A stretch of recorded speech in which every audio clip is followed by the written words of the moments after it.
Bonsoir et bienvenue pour ce webinaire Service FF Golf Informatique vous propose ce soir en fait de voir un petit peu ou de revoir les listes, la gestion des listes sous le logiciel Hermès Club. Donc je vous propose en fait dans un premier temps de regarder un petit peu, de revoir la gestion tout simplement, comment acheter des colonnes et dans un second temps on va regarder un petit peu quelles informations vont être intéressantes de rajouter ou de masquer tout simplement. Donc je vais partager mon bureau, voilà, je vais vous montrer le logiciel Hermès, on va le lancer.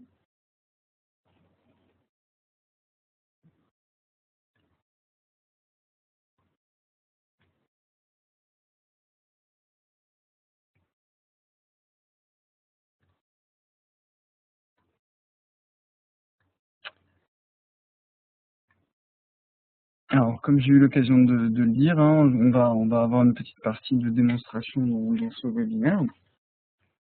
Donc je vais vous montrer dans un premier temps les listes sous Hermès et dans un second temps on va pouvoir passer à un jeu de questions-réponses, hein.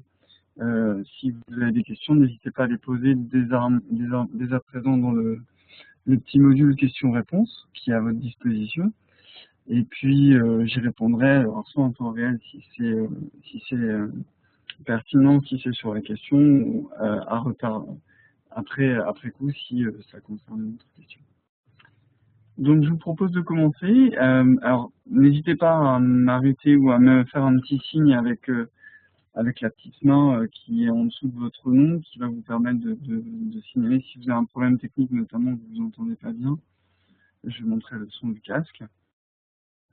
On commence donc par la présentation des listes en termes généraux. Donc je vais ouvrir une session de Hermès Club. On va commencer par le module licencié. Donc le module licencié arrive directement sur cette grande fenêtre que vous connaissez déjà, hein, qui vous présente la liste de tous vos joueurs avec les informations qu'on a jugé utile dans un premier temps de vous mettre, de vous proposer, qui sont celles-ci.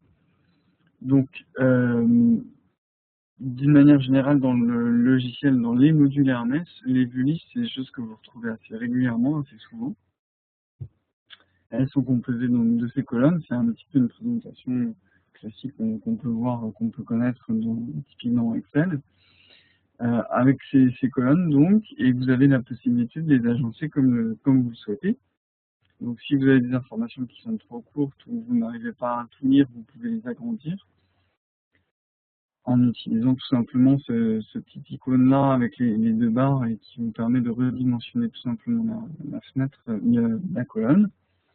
Vous avez la possibilité, pour réorganiser un petit peu l'information, de prendre les colonnes, de les faire passer à gauche ou à droite.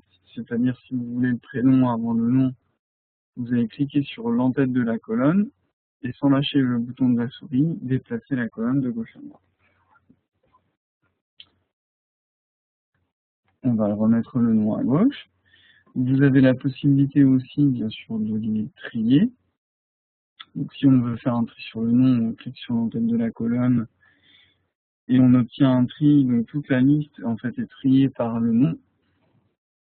On peut rajouter un deuxième critère de tri, c'est-à-dire si on veut que dans la famille Barbier, par exemple, qui est là, on veut avoir en premier les A, et donc on va avoir un premier tri sur le nom et un second tri sur les prénoms. Donc là, effectivement, on va avoir premier critère de tri sur le nom, deuxième critère de tri sur le prénom. Et on peut rajouter des critères de tri comme ça à l'infini, même si ça n'a pas d'intérêt vraiment d'en rajouter.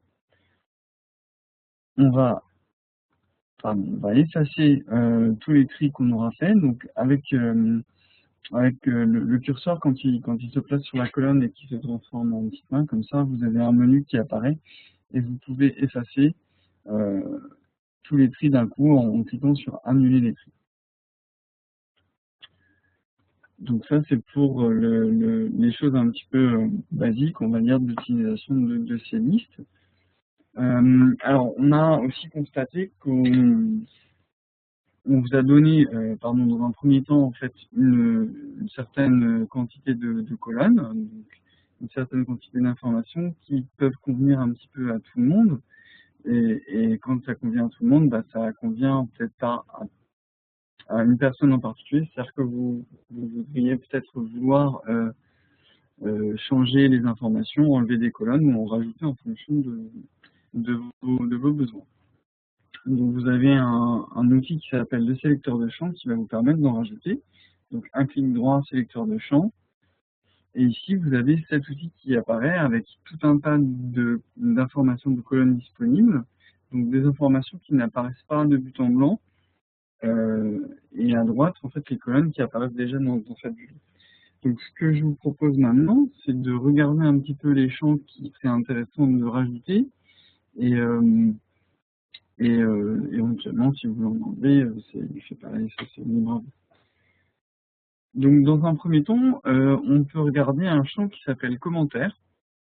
Donc commentaire, c'est un champ qui est assez intéressant parce que dans l'ensemble de ces colonnes, en fait, la plupart des informations, vous ne pouvez pas directement les modifier, ou alors elles sont liées à la base de données.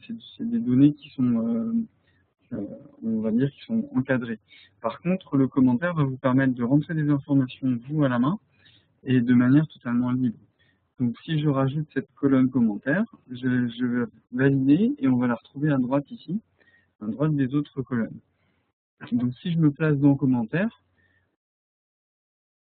je passe dans détail, dans la fiche d'un joueur, je vais modifier en fait les remarques ici en bas. Vous avez ici un petit champ qui s'appelle remarque et je vais ajouter ici mon commentaire.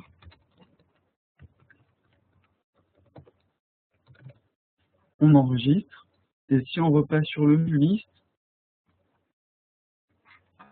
on peut constater que ici dans la colonne commentaire, on voit le commentaire qu'on vient de rajouter. Donc ça c'est pas mal parce que ça va vous permettre de mettre des informations un peu plus personnalisées sur chacun des joueurs. Et voilà. Donc une bonne petite information ici. Une autre colonne intéressante à rajouter. En fait, deux autres colonnes qui vont être un petit peu complémentaires ou qui ont un petit peu la même fonction. Ça va être la commande de licence. Donc on va descendre un peu plus bas dans le sélecteur de champs. On va regarder commande de licence avec ce point d'interrogation ici. Commande de licence. Et je vais en rajouter une seconde qui s'appelle FFGolf licence active. Pareil avec un point d'interrogation à côté. On va les rajouter. Alors on va les mettre à un autre endroit. Donc commande de licence, on va les mettre. On va les mettre à côté de état de commande de licence. Et FFGolf licence active, on va le placer à côté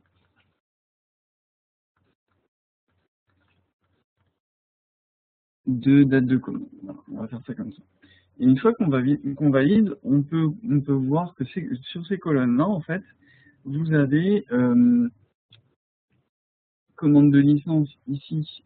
En fait, c'est un doublon de l'état de commande de licence. C'est-à-dire que si, pour ce licencié qui n'a pas encore de prix de licence, je vais l'identifier, je vais le taguer comme me demandant une licence, son statut passe en précommande et vous pouvez voir que la case est cochée.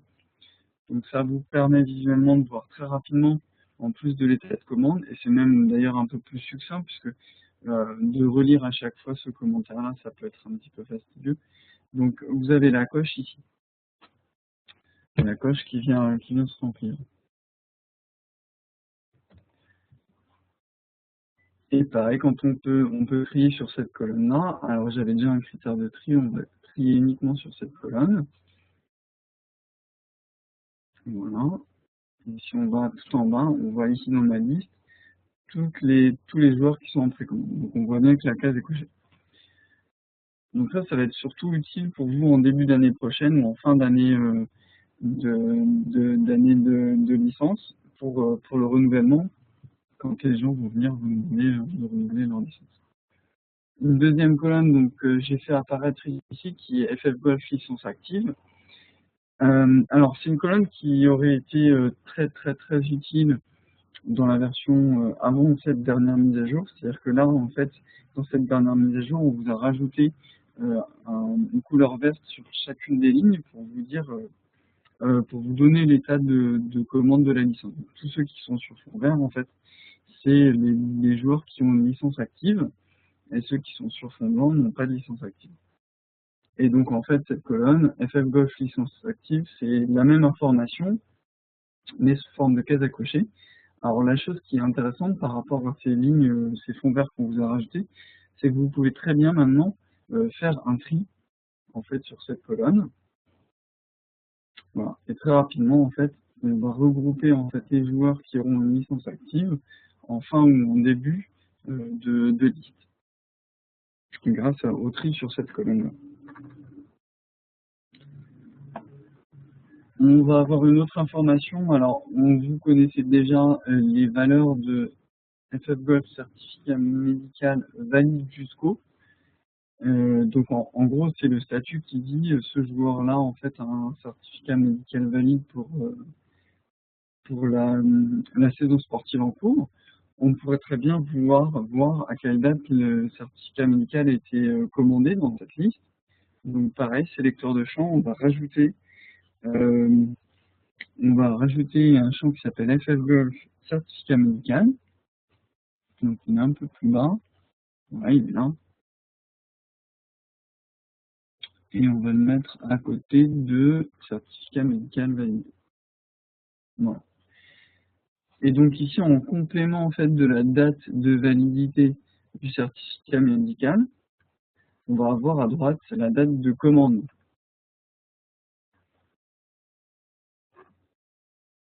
Tout simplement. Donc c'est en gros c'est une redite en fait. Hein. C'est la date réelle de commande et donc comment dire, par déduction, on peut savoir que le certificat médical est valide jusqu'à mars de l'année suivante. On peut rajouter des informations de communication.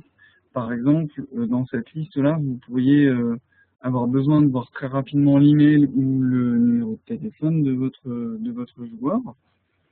Donc, sélecteur de champ toujours, on va rajouter le champ email. Alors je vais le mettre juste après le nom et le prénom. Et on va rajouter aussi le numéro de téléphone portable, numéro de portable.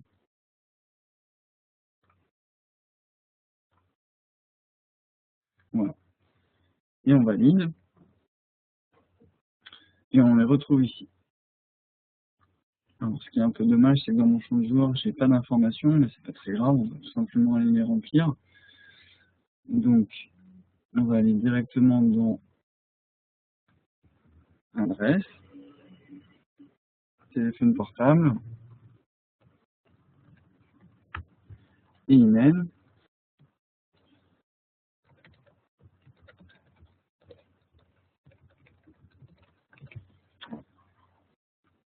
On valide. Et les informations vont se retrouver directement ici. Un numéro de portable, j'ai pas rempli la bonne... j'ai pas fait apparaître la bonne colonne. On a d'autres téléphone portable. Donc voilà, ça c'est tout simplement des colonnes qui vont vous être utiles en fait pour contacter plus rapidement vos joueurs.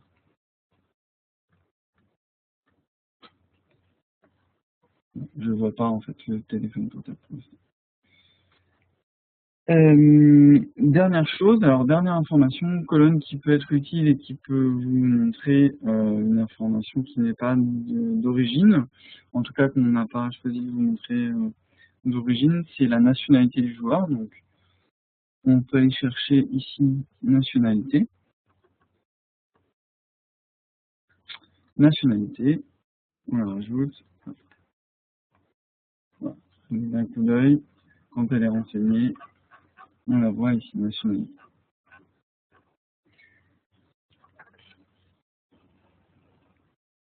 Donc voilà pour cette liste dans le module licencié membre. Alors en fait dans cette liste du module licencié membre, je dirais, je vais montrer quelques informations qui m'a paru intéressantes de vous montrer. Vous avez pu voir qu'il y en a aussi beaucoup d'autres et que c'est typiquement un endroit où le paramétrage de la vue liste est intéressant de faire par utilisateur parce que chaque utilisateur ne va pas avoir besoin des mêmes informations en permanence. Donc là, ça va être à chacun de vous de le paramétrer. C'est vraiment la vue qui va se prêter, la liste qui va se prêter le plus au paramétrage individuel. Si jamais vous êtes perdu, vous avez rajouté trop de colonnes, trop d'informations, vous voulez revenir à une vue plus stricte, ou du moins à la vue d'origine, le sélecteur de champ ici vous permet une remise à zéro. Bon, vous avez sélecteur de champ, ce bouton remise à zéro, et quand je clique dessus, on va se retrouver avec la vue d'origine en fait. Une vue qu'on vous propose à l'installation du logiciel. Donc voilà pour cette vue liste dans le module licencié membre. On va passer dans le module, je propose maintenant de regarder un peu le module compétition. On va voir deux vues listes qui vont nous intéresser particulièrement ce soir. Alors la première en fait c'est la vue liste, la liste des compétitions. Donc peu d'informations à rajouter, mais deux champs qui sont tout à fait utiles et qu'on ne vous a pas donné d'origine, donc vous pouvez les rajouter après coup.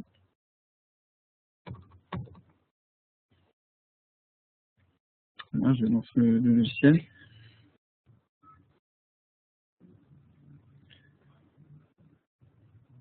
Le module compétition qui vient de s'ouvrir, donc sur cette vue liste compétition.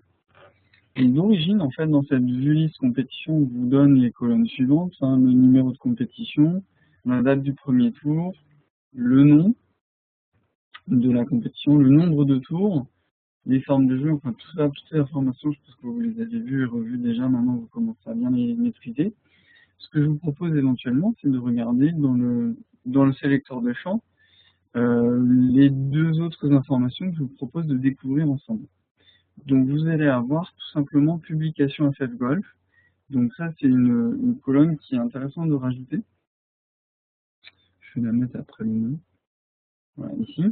C'est en fait une colonne qui vous donne le statut de publication de la compétition. Parce que donc dans la vue liste, maintenant vous pourrez voir si la compétition a été publiée ou pas, ou quel est le stade de la publication. Alors pour l'instant les informations ne sont pas toujours très lisibles, mais on va, je pense en début d'année prochaine, reprendre toutes les informations aussi, tous les libellés, et les faire traduire et les rendre un peu plus lisibles. Mais ça peut vous permettre d'avoir une première lecture en fait. Par exemple ici, compétition de 3 tours. Je sais que sur cette compétition, les résultats ont été envoyés pour les 3 tours. C'est-à-dire que j'ai une publication qui a été faite sur les 3 tours.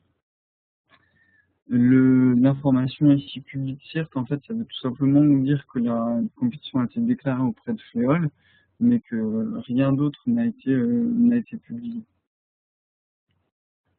Donc, je vous laisserai découvrir un petit peu les valeurs et les informations intéressantes de cette colonne-là. Une autre chose qu'on peut noter sur cette vue liste, c'est, on va aller voir sur le sélecteur de champ, c'est liste d'attente. Alors ça, c'est tout simplement pour des grosses compétitions. Quand vous allez avoir une grosse compétition, typiquement des compétitions d'interligue ou des choses comme ça, où vous avez un nombre limité de joueurs. Si vous voulez savoir très rapidement dans la vue liste le nombre de joueurs sur liste d'attente, vous faites afficher en fait cette colonne-là, liste d'attente. Donc là, vous voyez par exemple sur cette compétition, on a 100 joueurs autorisés, donc on sait qu'on a 168 joueurs en attente. Voilà pour cette vue liste des compétitions. je vous propose maintenant d'aller voir la vue liste qui va être la principale vue liste qui va nous occuper ce soir en fait, qui est la vue liste inscription et carte de score. Donc ça c'est la vue liste par laquelle vous passez tout le temps dans le module compétition et qui fourmille d'informations intéressantes et importantes. Donc encore une fois là on vous a donné un minimum d'informations qu'on a jugé utiles, mais il y en a d'autres à afficher ou du moins à aller regarder ensemble. Donc ce que je vous propose dans un premier temps, c'est d'aller s'intéresser déjà aux informations qui sont déjà affichées, parce que certains clubs, on a constaté que chez certains clubs, il y a des gens qui avaient toutes les informations sous les yeux, mais qui les lisaient pas toujours, donc on peut les bailler très, très rapidement. Donc nom et prénom, c'est suffisamment explicite, numéro de licence. Alors attention, vous avez plusieurs colonnes pays qui vous sont proposées maintenant. Donc nationalité, ça celle-ci fait référence au pays du joueur, la nationalité de la personne. Hein. Le pays du club organisateur et le pays du club de licence. Donc vous enlèverez celles qui vous paraîtront utiles ou inutiles et vous conserverez celles qui vous intéressent. Ici vous avez index de jeu. Donc l'index de jeu, en fait, par définition, c'est l'index FF Golf. L'âge, le club du joueur, la série par index. Donc ça, en fait, c'est suivant l'index, le niveau du joueur, on va avoir ici la valeur qui va être affichée. Série par âge. Donc là, en fait, ici, on a défini des informations de série par âge, qui est le cas dans cette compétition en particulier. Ici, j'ai dit, en fait, que tous les juniors messieurs, donc tous les garçons, en fait, vont jouer sur un terrain spécifique avec un repère de jeu spécifique, ainsi que pour les dames. Et donc, pour tous les enfants, on va avoir ici une série par âge qui va les concerner. Série autre, j'en ai configuré aussi une ici, dans les séries autres. On a un repère de jeu spécifique qui a été défini pour une série autre. Et on peut voir qu'en fait, dans cette vue liste, dans la colonne série autre, les joueurs en fait qui rentrent dans ces critères-là, qui ont été déterminés comme faisant partie de cette série autre, se retrouvent avec une valeur dans cette colonne. Le terrain sur lequel les joueurs vont jouer, le repère de jeu, donc ça vous connaissez tous bien sûr, la formule de jeu, le type départ, l'heure de départ, l'indice sur le mérite, donc si vos joueurs font partie du mérite, amateur. FF Golf, la date de licence, alors ça, c'est la fin de validité de votre licence. Et là, c'est la date du certificat médical, donc la date de prise du certificat médical. Le commentaire éventuel. Ici, en fait, il faut le mettre en perspective avec la compétition autorisée, fin de compétition autorisée et fin de certificat médical. En fait, c'est l'extrapolation de la date de certificat médical et de la date de licence. Donc, si la licence est valide jusqu'à la fin d'année, on a toujours cette tolérance jusqu'au 31 mars 2013. Et pareil pour le certificat médical. Hein. Donc, 31/3/2013, en fait, il y a une extrapolation. Si le joueur a eu un certificat médical valide en 2012, on considère qu'il peut jouer en compétition jusqu'au 31 mars 2013. Et donc en fait, c'est ces valeurs-là que le logiciel va prendre en compte pour le contrôle d'inscrit, pour afficher les lignes rouges. Donc là, en l'occurrence, j'ai fait une compétition qui ne compte pas pour l'index, mais si on la passe en comptant pour l'index, on valide. Et on repasse sur notre inscription à carte de score et on va voir très rapidement que les lignes roses correspondent aux joueurs. Ici, ligne rose parce qu'il n'y a pas d'information de compétition autorisée et fin de certificat médical. Ici, surligné en ligne rouge, ce joueur-là en fait va avoir une compétition autorisée 31/3/2011 parce que la licence n'a pas été renouvelée, tout simplement. On regarde la date de fin de validité de licence de 31/12/2010, et ainsi de suite. La dernière valeur est liste noire, donc là, tout simplement le statut de liste noire, est-ce que c'est nécessaire? À vous de voir. Il faut juste savoir que c'est un critère qui rentre en compte pour le droit de jeu en compétition officielle. Donc si on a un statut liste noire, oui, le joueur ne pourra pas voir sa carte enregistrée en compétition officielle. Donc après le petit descriptif rapide de cette liste, je vais vous proposer en fait de voir plusieurs autres informations qui vont être bien utiles. Alors en introduction, on va regarder nos séries par index qu'on aura pris. On aura pris le temps de limiter en fait la valeur de l'index ici. Et ici aussi, hein, donc pour les dames, j'ai fait une limitation à 24 tout simplement. Donc si on retourne dans l'inscription à la carte de score et qu'on trie notre liste par valeur d'index de jeu, on va constater qu'on a certains joueurs qui sont à plus que 24. Si maintenant on veut voir l'index qui aura été pris en compte pour cette compétition, et ben on va avoir une colonne qui va s'appeler, on va la faire apparaître avec le sélecteur de champ, bien sûr, toujours. On a une colonne qui s'appelle ici index CPT, c'est index de compétition. Donc si on la passe à droite en parallèle de l'index de jeu, on va voir que l'index de compétition va être égal à l'index de jeu tant que le joueur ne va pas dépasser la valeur de 24. Et dès qu'on passe à un index supérieur à 24, vous pouvez voir que mécaniquement le logiciel aura limité l'index de compétition du joueur. Donc d'un coup d'œil, vous voyez très rapidement l'index de compétition, l'index qui est pris en compte pour la compétition. On peut aussi faire apparaître les coûts reçus directement dans cet affichage-là de vue liste. Les coûts reçus, c'est tout simplement la valeur qui s'appelle handicap. Donc si je passe handicap de jeu ici et handicap de compétition, on va voir ici le handicap de jeu que le joueur, alors je vais même ici en fait pour que ce soit plus explicite déplacer cette colonne, on va avoir les coûts reçus, le nombre des coûts reçus des joueurs. Alors, en fait je me suis trompé.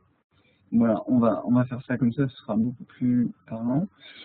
On a ici les coûts reçus du joueur en fonction de son index de jeu. Donc, pour un joueur 18, il va avoir 28 coûts reçus. Pour un joueur 32, il va avoir 35 coûts reçus. Alors, ne soyez pas étonnés de la forte valeur des coûts reçus. On est sur l'Albatros, hein, qui a beaucoup de coûts rendus. Et ici, on va se placer sur Aigle, sur des repères rouges, où on va avoir un peu plus de facilité de jeu. Donc on a moins de coûts rendus en fonction de l'index. Donc ici 48, 51. Et comme tout à l'heure on a vu par rapport à l'index de compétition, on a notre valeur qui était limitée à 24.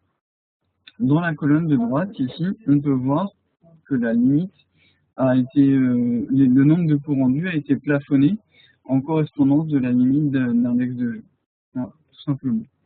Donc ça peut être deux colonnes très utiles à faire apparaître dans cette vue liste. Alors autre information intéressante à rajouter, donc je vous ai cité en fait ces trois colonnes-là, série par index, série par âge et série autre. Et je vous ai cité aussi le terrain et le repère de jeu. Donc en fait, avec cette version-là du logiciel, on vous a amené une nouvelle notion qui s'appelle la série qui amène le repère de jeu. C'est-à-dire, le joueur, en fait, va se placer sur Albatros et le repère noir parce que, en fait, il fera partie de la série autre Albatros noir. Donc en gros, le logiciel prend en considération d'abord les séries autres. Donc si un joueur fait partie d'une série autre qui le place sur un repère de jeu, le logiciel ne va pas aller voir les séries par âge ni séries par index. Il y a toujours cette notion en fait de priorité, hein. Donc série autre, série par âge et série par index. Donc dans l'ordre, c'est série autre. Si je veux que le logiciel me fasse apparaître directement la série qui va donner le repère de jeu, et ben on va avoir deux champs à nous faire apparaître. Ici, il s'appelle série et série 2. Donc dans l'ordre, en fait, on va placer série 2 et série. Voilà. Dans l'ordre série 2. Hop. Alors on a vu, hein, c'est un petit peu décalé, mais on va y revenir. J'ai mal fait les choses. Je vais replacer les séries autres à gauche. Donc on constate qu'on a toujours la série par index dans laquelle est placé le joueur, la série par âge si éventuellement le joueur est concerné par une série par âge, qu'il place sur un repère de jeu, la série autre de même, et on peut voir ici à droite les deux nouvelles colonnes qu'on vient d'afficher. Donc série 2, en fait, c'est la série qui donne le repère de jeu. Donc là, c'est bien série autre. Et à droite, série noire, donc série, en fait, c'est le nom de la série directement.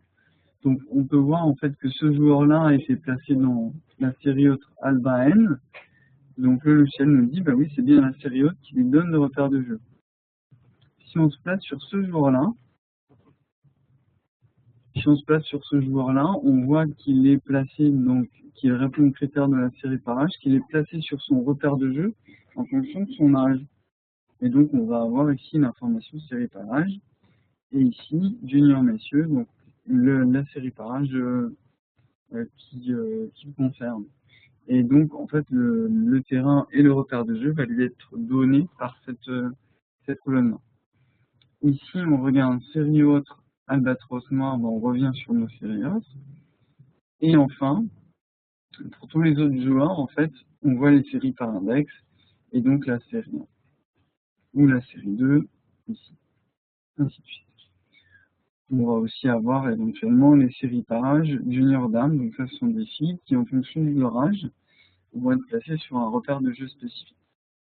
Donc ces deux autres colonnes, série et série 2, qui sont bien utiles en fait d'afficher. Dernière chose à vous montrer, avant de passer aux questions-réponses. Donc on a cité le type de départ, l'heure de début. Ce qui peut être aussi intéressant pour vous, c'est d'afficher les vœux de départ. En fait, si vos joueurs ont mis un vœu de départ, on va le placer éventuellement à côté du début, ici. À côté de l'heure de départ, je reviens, voilà. Donc, le type départ, l'heure de départ du joueur, ici le vœu de départ que le joueur a émis. Donc, quand la colonne est vide, c'est tout simplement qu'il n'y a pas eu de vœu de départ. Quand il y a un champ 1 ici qui est rempli, le joueur a émis le vœu de départ numéro 1, et ici le vœu de départ numéro 2. Donc toutes ces colonnes qu'on a rajoutées, bien sûr, fonctionnent comme les autres, c'est-à-dire qu'on peut retrier sur chacune de ces colonnes. Voilà, on peut trier ici par éventuellement la série qui amène le repère de jeu.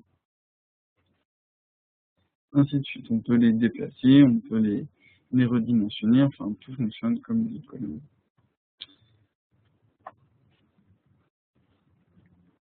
Donc j'en ai terminé pour cette présentation en fait, des vues listes, en fait, de ce qui rappelle comment fonctionnent les vues listes, mais je pense que vous connaissez déjà tout bien maintenant. Des informations intéressantes qui sont à rajouter, celles éventuellement que vous pouvez enlever suivant vos besoins.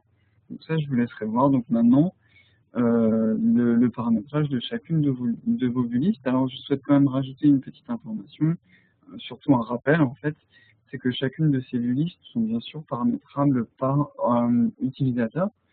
Et donc, si je change d'utilisateur ici, au lieu de le mettre en webinaire, je vais le mettre en utilisateur.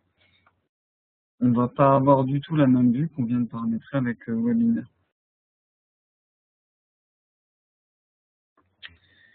Donc n'hésitez pas maintenant à poser des questions, hein, à utiliser le petit formulaire de questions-réponses ou de messagerie instantanée pour laisser un message, vous laisser des questions concernant Cellulite en fait.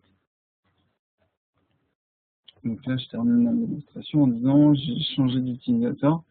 Donc on a vu tout à l'heure, on avait rajouté série 2 et ainsi de suite, on avait rajouté l'index de compétition, le handicap, ainsi de suite, et on voit bien qu'ils n'apparaissent plus sur cette vue-là parce que j'ai changé tout simplement d'utilisateur. Et quand je repasse dans le webinaire, bah, tout simplement, on va retrouver la vue qu'on vient de paramétrer.